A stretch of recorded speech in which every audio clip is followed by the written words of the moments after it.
എൻ്റെ ലൈഫിൽ ആദ്യമായിട്ട് നെയ്യപ്പം ഉണ്ടാക്കിയ കഥയാണ് കേട്ടത്. ആദ്യമായിട്ട് എന്ന് പറഞ്ഞാൽ ഇപ്പോൾ ഉണ്ടാക്കിയതാണ്. അപ്പോൾ ഇന്നലെ ഉണ്ടാക്കിയതാണ്. അപ്പോൾ എനിക്ക് കയ്യിലാന്ന് വിചാരിച്ചിട്ട് മാറ്റി വെച്ചിട്ടുള്ള ഒരു സംഭവമായിരുന്നു ഈ നെയ്യപ്പം എന്ന് പറയുന്നത്. കാരണം ശരിയാവില്ല എന്നൊരു തോന്നില്ല. അപ്പോൾ അത് വിചാരിച്ചിട്ട് ഉണ്ടാക്കാതെ വെച്ചതാണ്. പക്ഷേ ഉണ്ടാക്കി കഴിഞ്ഞപ്പോൾ അടിപൊളിയായിട്ട് കിട്ടി കേട്ടോ. ഞാൻ ഇത്രയും വിചാരിച്ചിട്ടുണ്ടായിരുന്നു.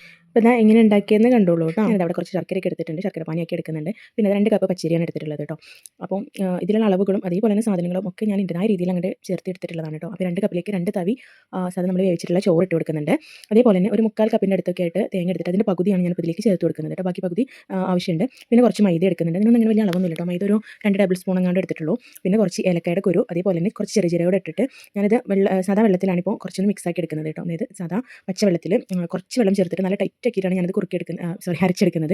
അപ്പോൾ കണ്ടത് ഇങ്ങനെയായിട്ട് കിട്ടിയിട്ടുണ്ട്. ഇനി നമ്മൾ നേരത്തെ തയ്യാറാക്കി വെച്ചിട്ടുള്ള ശർക്കര പാനി ഒരു അത്യാവശ്യം ചൂട്, നല്ല ചൂടില്ല എന്നാൽ ഭയങ്കര ചൂട് പോയിട്ടില്ല, ആ ഒരു രീതിയിലാണ് ഇത് ഇട്ടിട്ടുള്ളത്. അത്യാവശ്യം ചൂടുണ്ടായിരുന്നു. ഇത് നല്ല പോലെ തന്നെ മിക്സ് ചെയ്തിട്ട് അതിലേക്ക് നമ്മൾ നേരത്തെ മാറ്റി വെച്ചിട്ടുള്ള തേങ്ങ ഒരു സ്റ്റേജിലാണ് ഇട്ട് കൊടുക്കുന്നത് കേട്ടോ. എന്നിട്ട് തേങ്ങ കൂടെ ഇട്ടിട്ട് നന്നായിട്ട് തന്നെ മിക്സ് ചെയ്ത് കൊടുക്കുന്നുണ്ട്. പിന്നെ ഞാൻ അതിലേക്ക് ഗോതമ്പ് പൊടി കൂടെ ആഡ് ചെയ്തിട്ടുണ്ടായിരുന്നു. അത് നേരത്തെ കാണിക്കാൻ വിട്ടുപോയതാണ് കേട്ടോ. അപ്പോൾ ഗോതമ്പ് പൊടി കുറച്ച് അധികം എടുത്തിട്ടുണ്ട്. ഒരു 1/2 കപ്പിൻ്റെ അടുത്തൊക്കെ ഇട്ടിട്ടുണ്ടായിരുന്നു. കാരണം കുറച്ച് ലൂസായിട്ടുണ്ടായിരുന്നു കേട്ടോ മാവ്. പിന്നെ കുറച്ച് സോഡപ്പൊടി ഇട്ടിട്ടാണ് ഞാനത് ചുട്ടെടുക്കുന്നത്. പിന്നെ അപ്പം തന്നെ ചുട്ടെടുത്തിട്ടുണ്ട്. ഒരു 5 മിനിറ്റ് പോലും ഞാൻ റെസ്റ്റ് ചെയ്യാൻ വെച്ചിട്ടില്ല. അപ്പം തന്നെ ഇത് ചുട്ടെടുത്തിട്ടുണ്ട്. പക്ഷേ ഉണ്ടല്ലോ, ഇത് പൊങ്ങി വന്നപ്പോൾ സത്യമായിട്ട് എൻ്റെ കിളി പോയിട്ടോ. ഇത് ഇങ്ങനെയൊക്കെ ആവുമെന്ന് ഞാൻ വിചാരിച്ചു. കാരണം എനിക്ക് തോന്നിയത് കിട്ടിയിട്ടുണ്ട്. അങ്ങനെ ഒരു എന്താ പറയുക, കറക്റ്റ് മെഷർമെൻറ്റിലൊന്നും ഇട്ടിട്ടുള്ളത്. അപ്പോൾ അടിപൊളിയായിട്ട് കിട്ടിയിട്ടുണ്ട്.